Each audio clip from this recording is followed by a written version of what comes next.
aqui, vou conversar um pouquinho com vocês, né? E a respeito de drogas, eu vou falar sobre um pouco aí da minha vida, né? A droga do filme, que a gente estava falando, que a gente já viu agora como que a Márcia havia falado para vocês sobre drogas. Vou falar um pouco da minha experiência, né? Como a Fabiana hoje. Hoje eu sou nome, mas antes eu não era conhecido como Fabiana, era conhecido como Noia, ou pelo fato de eu ter uma cabeça um pouquinho bonitinha, me chamavam de cabeção. Era a minha linguagem antigamente, né? Então, assim, eu me recordo perfeitamente o porquê que eu fiz uso da droga. Mas, por mais que a mídia falasse, porque a droga causava isso ou aquilo, a deixa de controle de tudo, eu criei a curiosidade de mim para que eu pudesse experimentar essas drogas e comecei a perceber aquelas pessoas que usavam como que elas se portavam perante as outras, né? E essa curiosidade começou a crescer dentro de mim. Eu era um menino aproximadamente de 7 anos, quando eu comecei a ter essa curiosidade. Aos 7 anos de idade, por volta de 8 anos, eu fiquei sabendo que eu era o filho, né? E foi a chave para desencadear todo aquele processo de curiosidade que eu tinha dentro de mim, durante as drogas. Tinha coisas assim dentro da minha casa que era muito prático ter, como por exemplo a cola.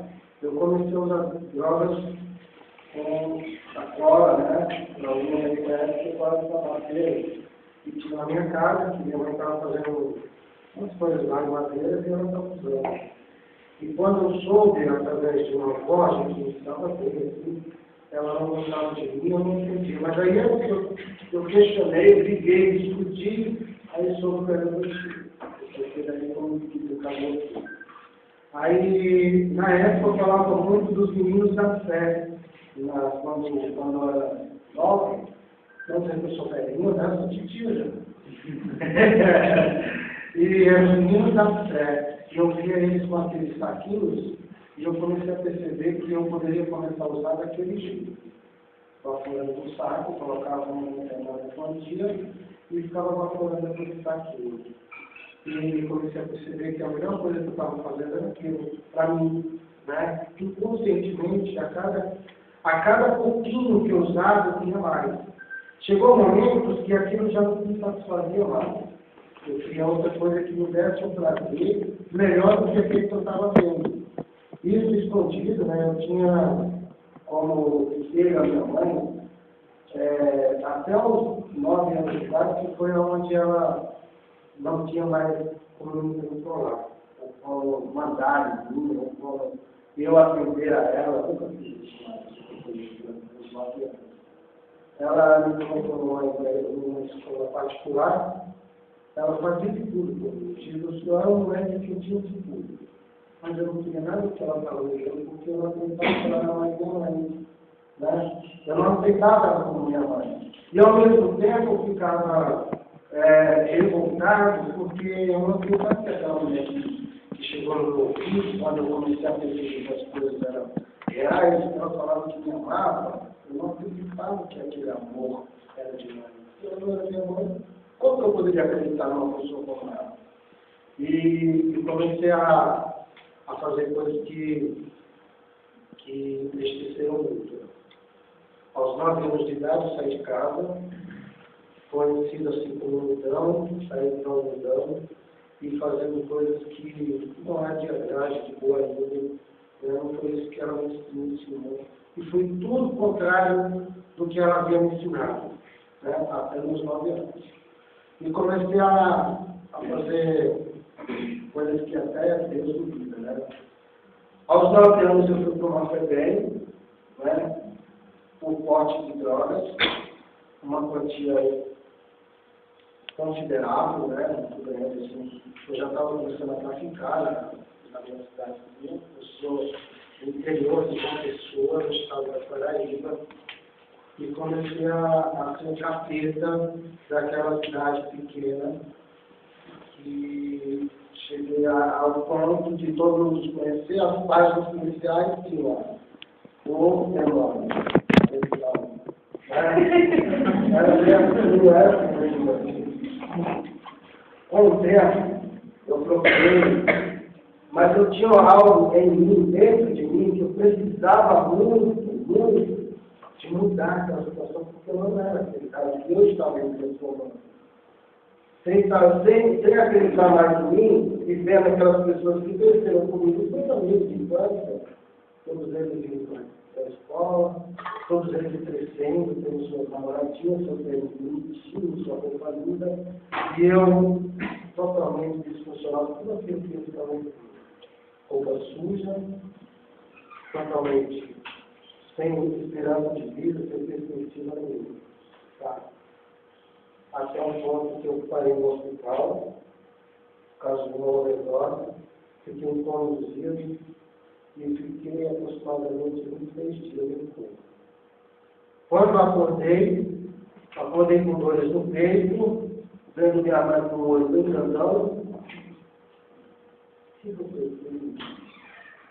eu não sabia de nada, ela me explicou, e aí eu só queria sair daquele lugar, para usar droga. Eu não pensava mais em nada. Então, uma coisa que eu sempre trago comigo até hoje, uma frase que eu falei para ela, que isso me magoou muito a ela. Ela era minha mãe, né? Ela perguntou para mim o que era mais importante para mim. Se era o amor que ela tinha me dado, que ela tinha perdido, se ela não era mais importante para mim, ou se eram as drogas, o que eu preferia. Se eu queria viver com ela, com a mãe ou uma droga. Eu fiz tempo e com Deus eu falei, mãe, deixa eu quero droga. Eu não quero você fazendo parte de nada, deixa eu viver. O que eu quiser viver. Eu não quero saber de nada do que eu fiz. A partir desse momento, me deixa. Hospital, arranquei o acesso, né? Isso foi de ano, foi passando anos, mais anos, e as coisas foram piorando. Só que nessa época não existia o crack, né? Eu já estava nessa vida somente com maconha, somente com muito álcool, até álcool de uso, né? Não conhece, lá era muito humano, mas o álcool não se aproximava mais, eu tomava. E com a cola que eu não conseguia deixar. E a cocaína era assim, nunca tinha dinheiro para cocaína, mas quando eu estava traficando, eu tirava aquela metade da droga, passava uma determinada quantidade a menos e ficava com uma metade para poder vender ela, adquirir um dinheiro para conhecer a cocaína, para tudo isso. E isso foi mudando, eu fui em São Paulo, e quando eu cheguei em São Paulo, fui morar nas ruas. E o que eu mais queria conhecer e ser o menino da fé. Aquilo ficou na minha cabeça. Eu queria ser o menino da fé. Eu queria estar em Mário Globo, na Manchete, nos jornais, como o menino da fé. E fui morar na Praça da Fé. Conheci o crack, a degradação da minha vida piorou, mas dentro de mim uma esperança. Eu não sou esse cara que me transformando. Eu não sou isso, eu não quero isso. E foi passando. Saí da fé, eu fui para um lugar chamado Santa Cecília, a Igreja da Santa Cecília, mais conhecido como Cracolândia, né? Hoje conhecido como Cracolândia 2. Vivi por lá aproximadamente 2 meses. Eu não tomava mais banho, aproximadamente em uns 5 meses não tomava banho. Isso já é grande, né? E eu me alimentava como que os outros deixavam no balcão, que eu passava no barco de frente, que as pessoas deixavam no balcão aí que eu comia, que eu roubava, né? Eu não fui preciso roubar ninguém, eu nunca roubei ninguém, a não ser a minha mãe, e a mim mesmo, né? Então eu comecei a personalidade que eu poderia ter, do Fabiano mesmo, quando adolescente, eu não criei isso. Então eu perdi tudo. O que eu ganhei só foi o lado destrutivo que as drogas vinham dando, né? Até então eu conheci uma pessoa que ajudava todas as pessoas que dão. Opa!